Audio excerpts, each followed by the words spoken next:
27장 1절에서 12절까지 한 절씩 교독하여 읽겠습니다. 우리가 배를 타고 이달리아에 가기로 작정되매 바울과 다른 죄수 몇 사람을 아구스도 대의 백부장 율리오란 사람에게 맡기니 아시아 해변 각처로 가려 하는 아드라무테노 배에 우리가 올라 항해할세. 마게도냐의 데살로니가 사람 아리스다고도 함께하니라. 이튿날 시돈에 대니 율리오가 바울을 친절히 대하여 친구들에게 가서 대접받기를 허락하더니 또 거기서 떠나가다가 맞바람을 피하여 쿠프로 해안을 의지하고 항해하니 길리기아와 밤빌리아 바다를 건너 루기아의 무라시에 이르러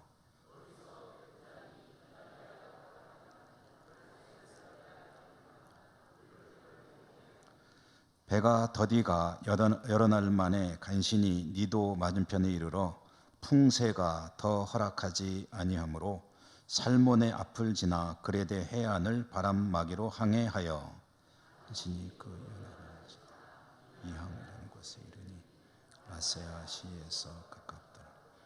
여러 날이 걸려 금식하는 절기가 이미 지났으므로 항해하기가 위태한지라 바울이 그들을 권하여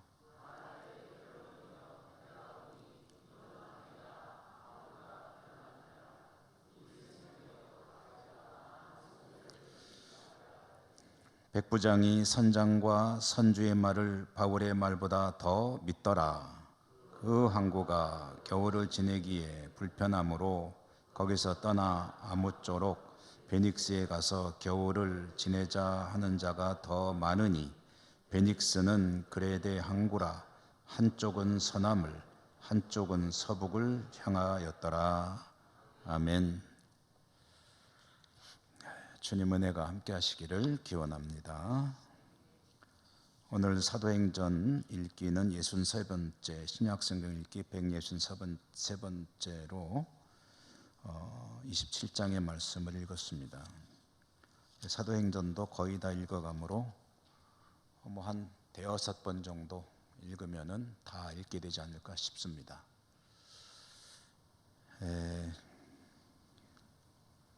교회는 순교의 피를 먹고 자란다 하는 그런 교부들의 말이 있습니다. 복음이 전해지기 위해서 수많은 복음의 사람들이 순교의 피를 흘렸고 또 교회들이 어려움을 겪으면서 복음은 확산되었는데요. 그 생생한 현장 이야기를 들려주는 하나님 말씀 사도행전 읽어가면서 이제 땅 끝까지 복음이 확산되어 가는 그런 광경을 우리가 보고 있습니다. 사도 바울은 회심하여 복음을 위해서 자기의 모든 것을 걸고 여러 곳을 순회하며 선교를 하였고 이제 이탈리아를 기준으로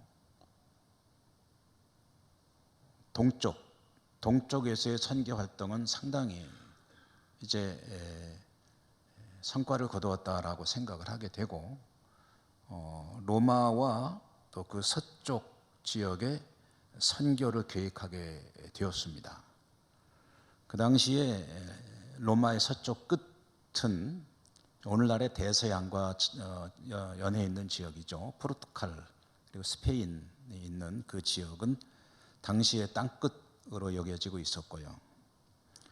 스페인으로 가서 선교를 해야 되겠다라는 생각을 하던 사도 바울이 예루살렘의 마게도냐 지역의 교회들이 모은 그 기금을 전달하는 일을 하고 이제 로마로 갔다가 스페인으로 가야 되겠다라는 그런 마음의 결심을 하고 예루살렘에 갔다가 거기서 이제 붙들리게 되죠. 재판도 받게 되고 그런데 재판이 진행은 안 되고 시간만 지지부진하게 끄는 약 2년의 세월을 어떻게 보면 허송하는 것 같은 그런 상황 가운데서 가이사랴 로마 총독에게 억류되어 있다가 이제 로마 총독에게 재판을 받는 것이 상당히 좀 위험할 수 있겠다 하는 생각을 하게 되고, 그래서 황제에게 상소를 하게 되었죠. 황제에게 재판받겠소. 그래서 이제 황제에게 재판받기 위해 로마로 가는 이야기가 27장과 28장에 이어지고 있습니다. 사도 바울에게는 죄가 없었습니다.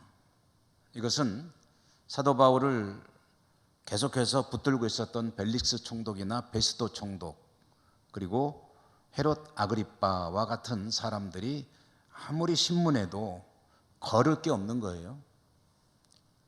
그러니까 고민이 되는 겁니다. 황제에게 재판을 의뢰하는데 도대체 이 사람이 죄가 뭔지 내놓을 그 일종의 자료들이 없는 거예요. 그렇지만 어쨌든 상소했기 때문에 이제 로마로 가게 되는데, 로마로 가는 그 길, 만약에 사도 바울에게 어떻게 갈래 하고 선택의 기회가 주어진다면 사도 바울은 육로로 가겠다고 했을 겁니다. 사도 바울이 선택할 수 있다면 육로로 가겠다고 하는 것은 그의 성향이나 사도행전을 통해서 전해지는 바, 또 다른 서신서들을 통해서 파악되는 그의 활동이나 그의 목표나 이런 것들을 보면 육로로 선택해서 갔을 것이 틀림없다. 왜냐하면 육로로 가면은 여러 가지 일들을 할 수 있잖아요. 세워놓은 교회들을 돌볼 수도 있고, 또 선교 활동을 더 활발하게 할 수도 있고, 가면서도 물론 바다를 건너야 될 때도 있겠지만 바다를 건너야 될 때는 할 수 없는 거고, 그렇지 않을 때는 이제 걸어서 가든지 어쨌든 육로로 가는 길을 선택했을 테인데, 로마로 가는 길을 선택하는 것은 사도 바울이 하는 게 아니고 총독이 하는 거죠. 총독에 의해서 로마로 가는 길은 배를 타고 가는 것으로 결정이 되었습니다. 당시에 이 지중해라고 하는 상당히 큰 바다죠. 이 지중해라고 하는 이 바다를 배를 타고 항해하는 것은 뱃사람들에게는 상당히 위험한 그런 항로였다고 합니다. 이 지중해라는 이 바다가 우리가 생각하기에는 지중해 하면은 뭐 잔잔하고 뭐 그림 같은 풍경 뭐 이런 것들이 연상이 되는데 실제로는 그렇지 않았나 봅니다.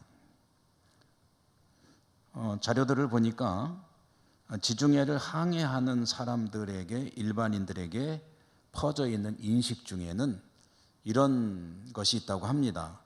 신이 보호하는 의인들만 항해할 수 있는 바다. 그러니까 지중해라는 바다가 그렇다는 거죠. 의인들, 신이 인정하고 보호해주는 의인들만 항해할 수 있는 바다가 지중해다. 어쨌든 위험하건 아니건 총독이 그렇게 정했기 때문에 사도 바울은 이제 뱃길로 로마로 이제 가는데, 여행 가는 게 아니고 죄수로, 미결수로 호송되어 가는 거죠. 같이 가는 사람들의 몇 사람들이 소개가 되고 있는데요. 오늘 본문 말씀에 보면 인솔자는 율리오라고 하는 백부장이었다. 아구스도 대라고 하는 부대의 백부장 율리오가 사도 바울을 호송하여 로마까지 가는 이 행로의 책임자였다. 그리고 바울 이외에도 몇 사람의 죄수들이 같이 이제 말하자면 한꺼번에 가는 거죠. 이 사람들도 황제에게 재판을 받기 위해서 가는 것인지, 아니면은 이미 재판이 끝났는데 뭐 다른 어떤 일로 가는 것인지 그건 알 수는 없습니다만은, 근데 여기에 이제 좀 특이한 것은 이 사도행전을 기록하고 있는 누가가 동행한 것으로 보입니다. 누가는 사도행전의 바울의 행정 내내 항상 같이 다닌 건 아니었습니다. 그런데 여러분 좀 세심하게 사도행전을 읽어보시면 주어가 계속 바뀌는 것을 알 수가 있습니다. 근데 써내려가면서 우리가 라고 써져 있는 그 대목들이 있습니다. 전체 다 그렇지 않습니다. 어떤 부분은 우리들이 배를 타고 가게 됐다. 그 우리는 누구냐면은 이 글을 기록한 누가와 바울을 같이 묶어놓은 개념이죠. 그러니까 지금 이 행로인은 사도 바울과 누가, 그리고 오늘 본문에 나오는 아리스다고라고 하는 사도 바울을 따르는 사람, 적어도 두 사람의 지인이 바울과 함께 로마로 가고 있었다 하는 것을 알 수가 있습니다. 그러면 이게 무슨 여행 가는 것도 아니고 너도 같이 가자 그러면 그럴까 해서 따라가는 그런 거 아니잖아요. 사도 바울은 지금 죄수로 재판을 받기 위해서 호송되어 가는 건데, 여러분들은 잘 모르시겠지만 저도 잘 모릅니다. 근데 보면은 그런 거 있잖아요. 왜 법무부 해가지고 버스, 이제 뭐 구치소나 또는 교도소나 이런 데 사람들이 뭐 법원으로 가거나 할 때 그런 차 타고 이제 왔다 갔다 하잖아요. 교도관들이 이제 호송하기도 하고. 뭐 아실 리가 없죠. 그런데 어쨌든 지금 그렇게 가는 거예요. 그런데 거기에 누가 같이 타고 있느냐 하면은 사도 바울의 지인 두 사람이 같이 타고 있다. 적어도 다른 사람도 있는지는 모르겠습니다. 성경에 나와 있는 건 두 사람입니다. 그럼 그건 좀 이상하지 않느냐 하는 생각도 드는데, 이제 그게 뭘 알 수 있는 거냐면 사도 바울에 대해서 총독이나 또는 같이 가는 사람들이 굉장히 호의적으로 대하고 있다 하는 것을 알 수가 있는 겁니다. 특히 총독인 베스도가 백부장 인솔 책임자 율리오에게 명령을 하기를 잘 대해 주어라, 존중해 주어라. 거긴 어떤 의도가 들어있냐면 거물이다, 그런 의도가 들어있는 거죠. 함부로 대하지 마라. 자, 이렇게 해서 어쨌든 이제 배를 타고 로마로 황제에게 재판받기 위해서 사도 바울이 떠나게 되었다.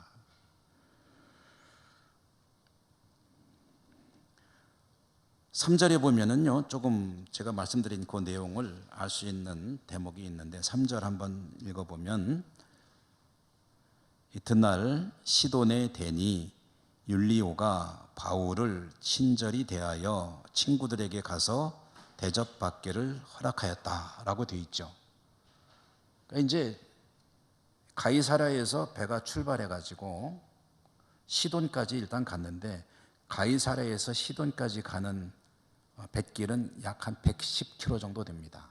110km면은 차로 가면은 뭐 천천히 가도 한 2시간, 100길로 가면은 열심히 가면 하루길 정도였다고 합니다. 그 당시에.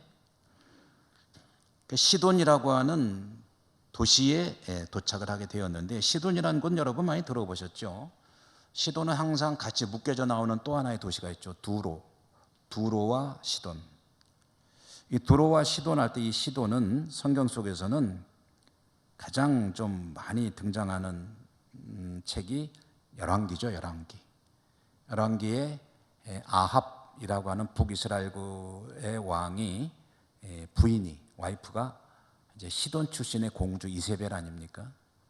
이세벨이 얼마나 참 독한 여성이었던지 하나님, 여호와 하나님의 나라 북왕국 이스라엘을 자기 고향의 시인 바알을 데리고 와서 바알의 나라로 바꿔버린 사람이 이세벨 아닙니까? 보통, 이렇게 표현해서 죄송합니다, 보통 여자가 아니죠.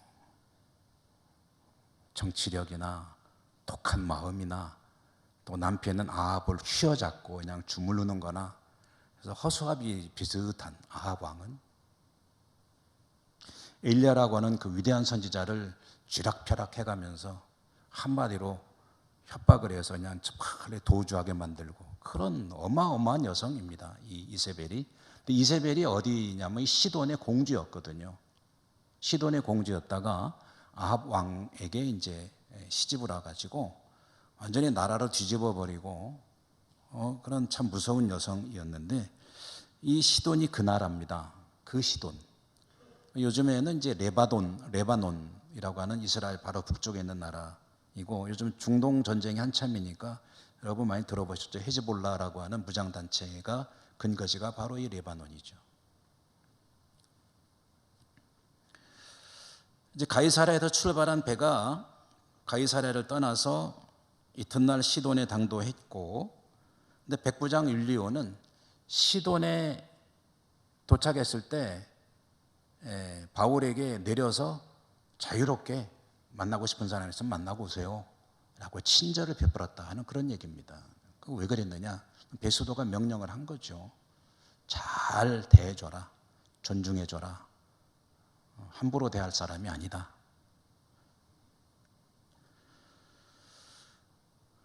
그래서 사도 바울은 시돈에서 내려서 그곳에 있는 그리스도인들, 요즘으로 치면은 교회를 방문하고 교인들과 교제를 하고, 그리고 또 다시 출발하게 되는 이야기인데요. 여기서 한 가지 우리가 추측해 볼 수 있는 것은 그냥 여담으로 생각해 보면, 그 당시에는 요즘 같으면은 이런 죄수의 신분이면은 그의 어떤 호송이라든가 재판에 관계되는 기본적인 생활이나 이런 것들은 다 이제 국비로 다 이제 쓰게 되죠. 근데 당시에는 조금 그렇지가 않아 가지고 제도가 달라서 사도 바울의 경우에 가이사랴에서 로마까지 갈 때 뭐라 그럴까요? 여행 교통비? 배를 타고 가야 되니까 돈을 내야 되거든요. 공짜로 가는 거 아니거든요.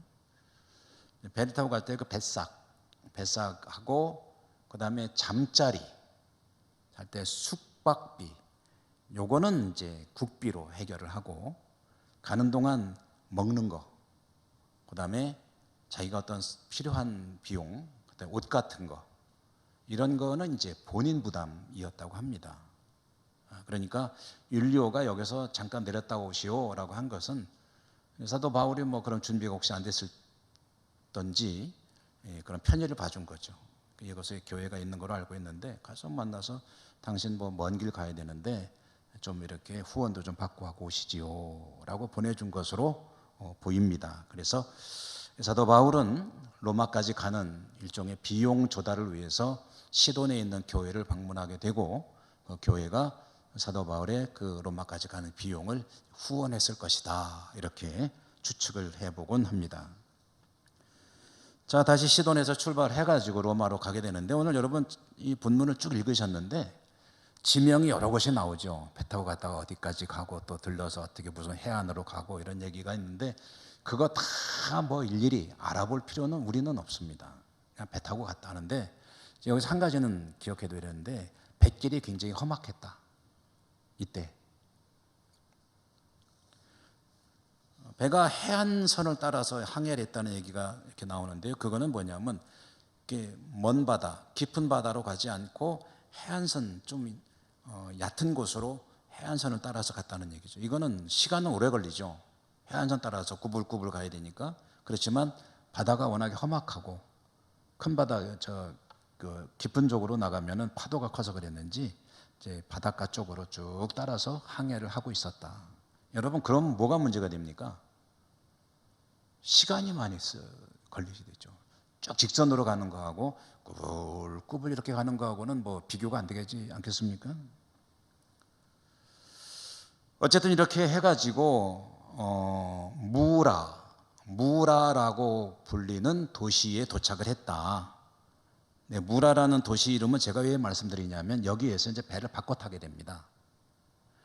가이사랴에서 무라까지 오는 동안에 타고 온 배는 그렇게 큰 배가 아니에요.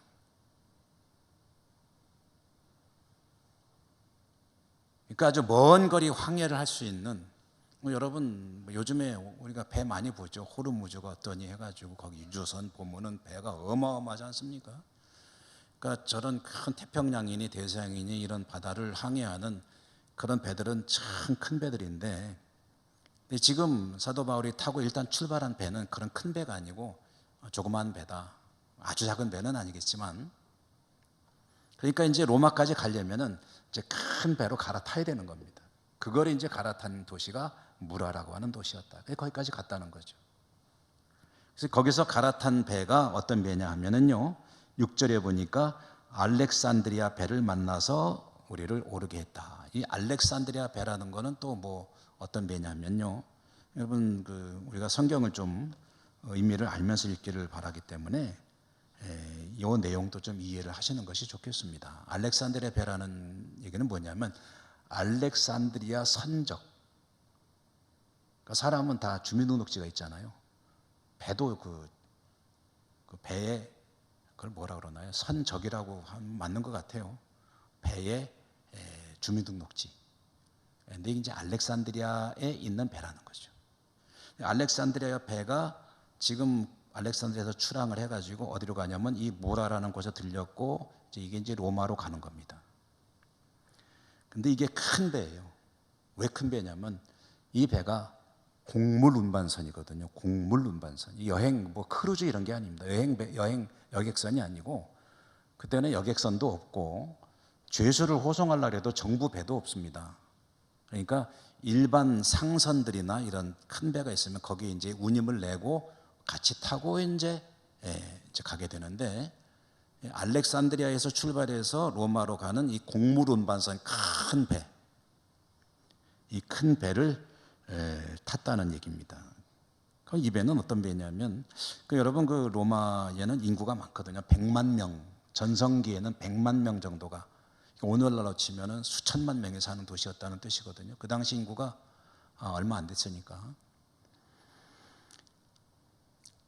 그러면 많은 사람들이 먹고 살려면은 곡식이 참 많이 필요한데 이게 이탈리아 또 유럽 그쪽 지역에서 생산되는 곡물만 가지고는 충당이 안 되는 거예요. 그러니까 곡물을 수입을 해야 돼요. 그 당시에 전 세계를 통틀어서 가장 농사를 많이 짓는 곡창지대가 어디냐면 이집트입니다.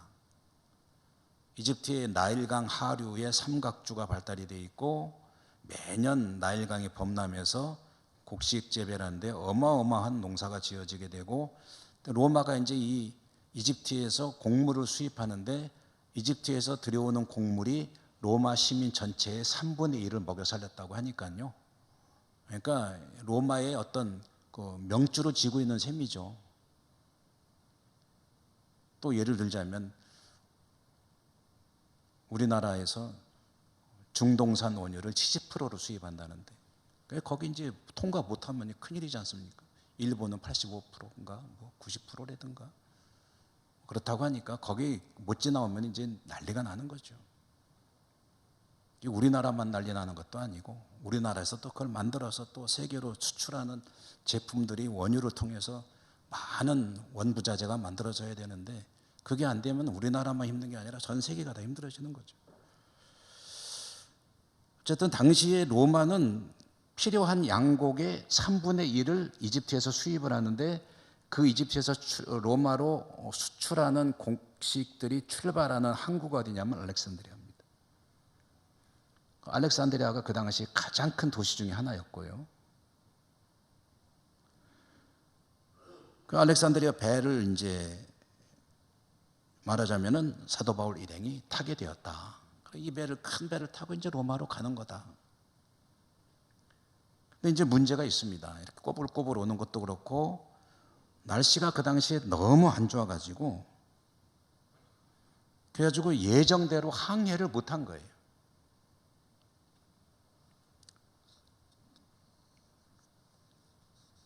그러다가 어디 도착하게 되냐면 이 배를 타고 어디 갔냐면은 어디냐 8절에 보면 간신히 그 연안을 지나 미항이라는 곳에 이르니 라세아시에서 가깝더라 했는데 이 미항이라는 곳에 도착했다.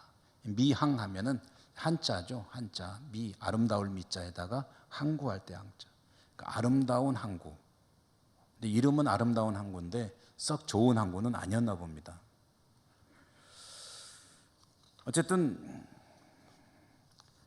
날씨도 그렇고 여러 가지 여건 때문에 사도 바울 일행이 로마까지 가는 일정에는 큰 차질이 생겼습니다. 그래서 9월 대체적으로 추정하기는 가이사랴에서 출발한 게 9월 양력으로 9월 초순쯤일 것으로 보고 있고요. 그러면은 로마까지 한 달 잡고 10월 초순까지는 도착할 거라고 예상을 하고 출발을 했는데 지금 겨우 한 달 걸려가지고 어디까지밖에 못 왔냐면 미항까지밖에 못 온 거예요. 그만큼 지체가 된 겁니다. 자, 그럼 이게 왜 문제냐면요, 9월 초순에 출발해서 10월 초순까지는 로마에 도착할 걸로 기대를 하고 출발했는데, 이 지중해에서는 11월 초순부터 이듬해 3월까지는 항해를 안 합니다. 이때 겨울이지 않습니까? 겨울에는 너무 바다가 험악해 가지고 항해를 안 하는 것이 불문율로 되어 있어요. 그러니까 9월 초순에 출발해서 10월 초순까지는 도착했으면 했는데, 이미 10월 초순에 날짜는 됐는데 온 거는 5분의 1도 못 온 거예요.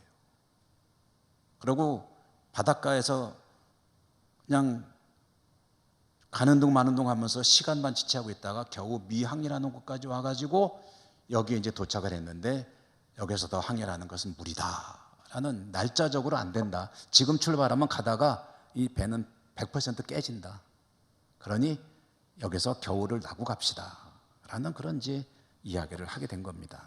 지금은 못 갑니다.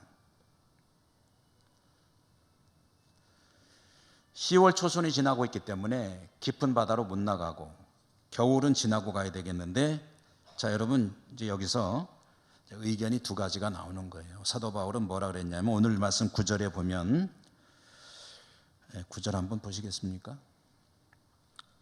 제가 한번 읽어볼게요. 여러 날이 걸려 금식하는 절기가 이미 지났으므로, 이 금식하는 절기가 이미 지났다는 말 때문에 10월 초순경이 지났다는 소리구나. 왜냐하면 금식하는 절기가 10월 초순경이거든요.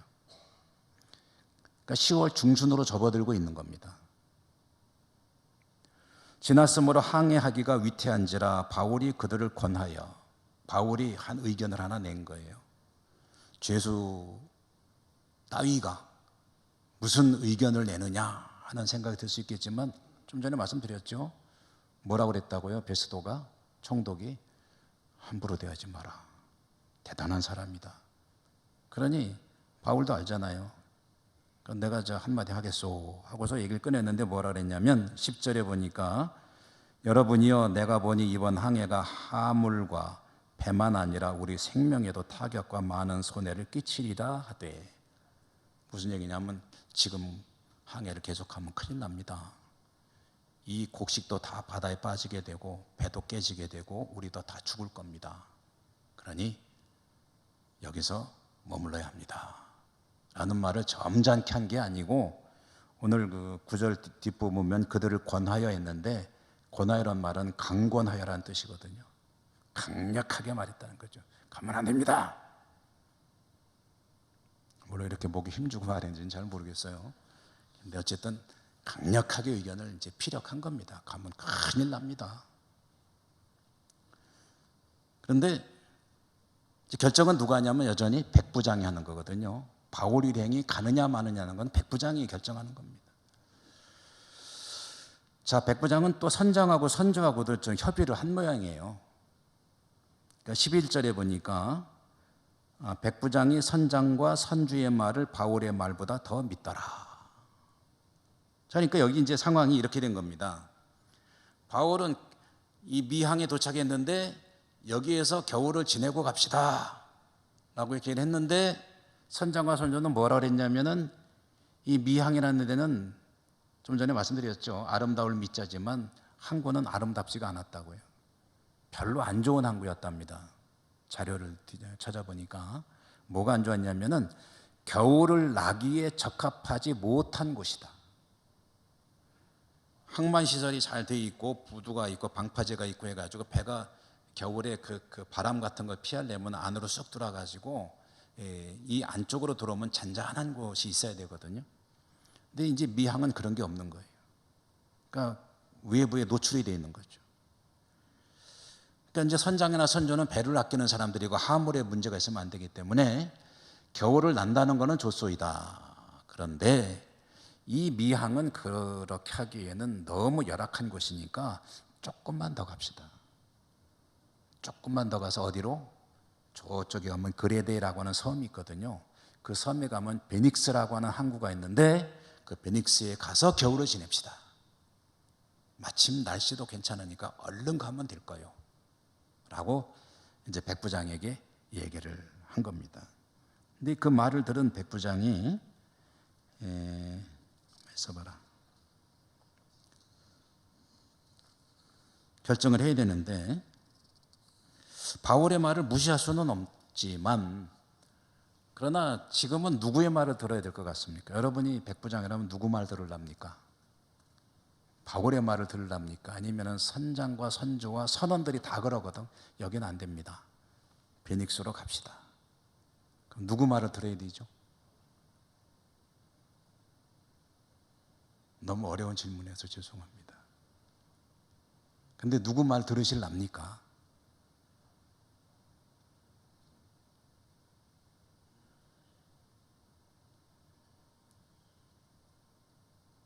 사도 바울이 왜 여기서 미항, 사도 바울도 잘 알거든요. 이 미항이 이 여건이 별로 좋지 않다는 걸 잘 압니다. 사도 바울은 정말 기가 막힌 천재거든요. 머리가 너무너무 좋은 사람이거든요. 그러니까 지금 여기서 지내다 보면은 어떠한 불리한 점이 있다는 것을 잘 알아요. 배도 많이 타본 사람이거든요. 물에 여러 번 빠져 죽을 뻔했었고. 그러나 여기서 지금 저 베닉스 그레테 성까지 가는 거는 그건 내가 보기엔 아니옵시다. 위험합니다. 가지 맙시다. 눈앞에 보이는 것 같아도 그동안에 무슨 일이 일어날지 모릅니다. 여기서 겨울을 지냅시다. 항해를 더 이상 하는 건 안 됩니다. 라고 말을 했는데 선장과 선조와 선원들은 아니요. 여기는 곤란합니다. 베닉스까지 갑시다. 라고 하는데 자, 이제 이 백부장이 고민을 좀 했겠죠.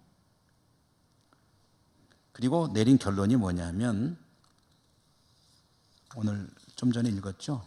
11절 백부장이 선장과 선주의 말을 바울의 말보다 더 믿더라. 그쪽 의견을 수용했다는 거죠.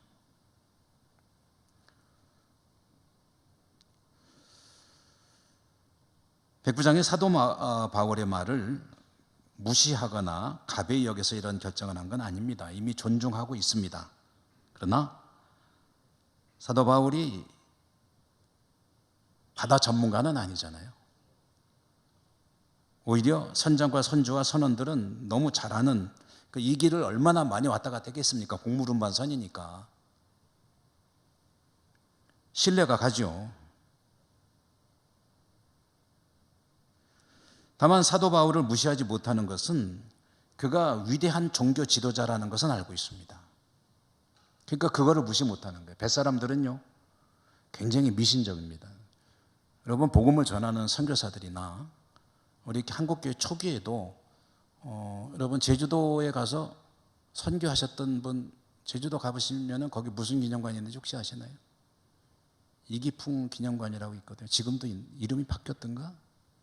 이기풍 목사가 제주도에 가서 이제 복음을 했는데 그때는 그분은 선교사라고 그랬어요. 근데 이 바닷가는요 미신이 엄청 강한 곳입니다. 뱃사람들은 신을 노하지 않게 하려고 굉장히 애를 쓰죠. 그러니까 사도 바울이 지금 어쨌든 자기들과 같은 종교는 아니지만 자기 신을 섬기는 위대한 종교인이라는 것을 알고 있기 때문에 그 말을 무시는 못하는 거예요.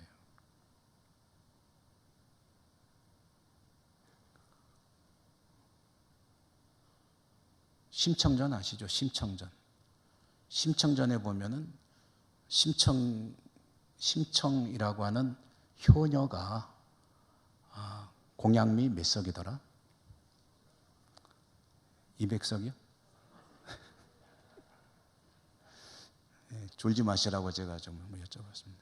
300석에 이제 팔려가는데 그게 뭐냐면 인신 제사를 드리기 위해서 팔려가는 거잖아요.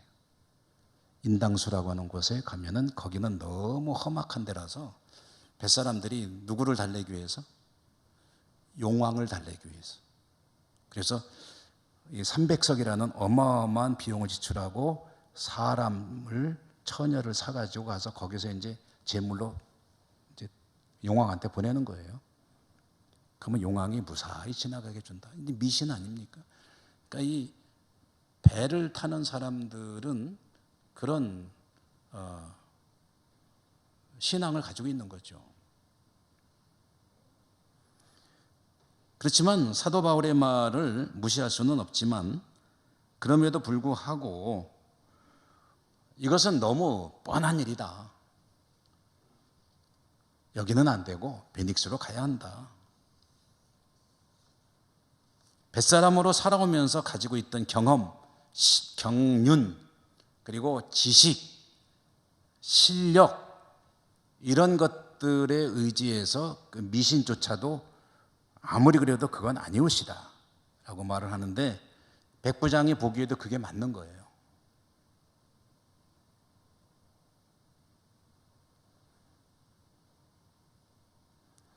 백부장은 선장과 선주의 말을 더 믿었기 때문에 빌닉스로 간다 결정을 했습니다. 미항에서 베니스까지가 가깝습니다. 하루길입니다. 하루길. 그러니까 하루만 별일 없이 항해를 할 수 있으면은 아주 겨울을 지내기, 월동하기 아주 좋은 곳에 가서 지낼 수가 있고 배도 좋고 사람들도 좋고 그러니 베니스로 간다 결정을 한 겁니다. 자, 그리고 이제 과연 이 결정이 어떤 결과를 가져올지는 이제 다음 수요일에 계속 읽어가면서 보도록 하겠습니다. 여러분 계속 수요예배를 통해서 사도행전을 또 재미도 있게 읽으시고 그 속에 들어있는 하나님 음성 듣기를 바라는데요.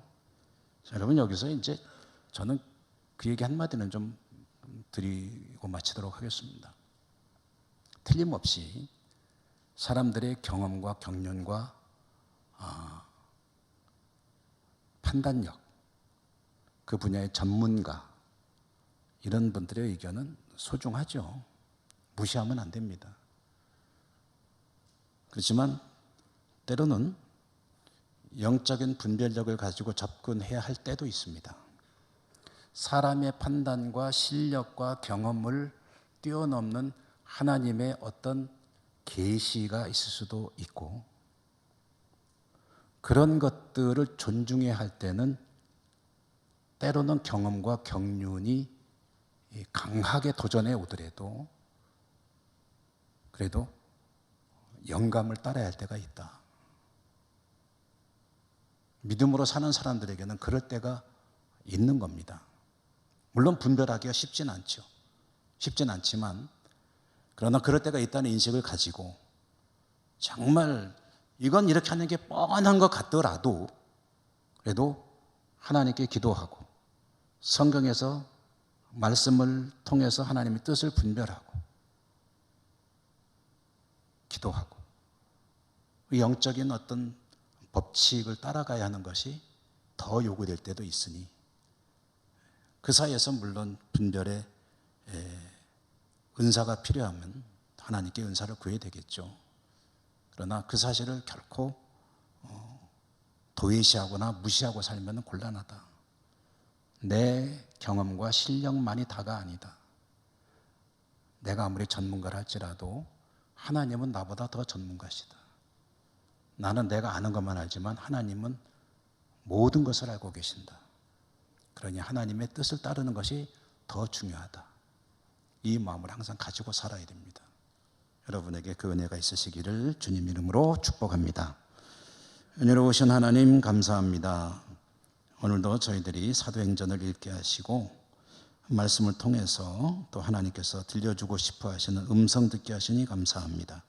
주신 말씀 따라 저희들이 하나님 앞에 영적으로 깨어있는 삶을 살아가는 하나님의 사람, 믿음의 사람 되게 부족함 없도록 축복해 주옵소서. 예수님 이름으로 감사하고 기도드립니다. 아멘.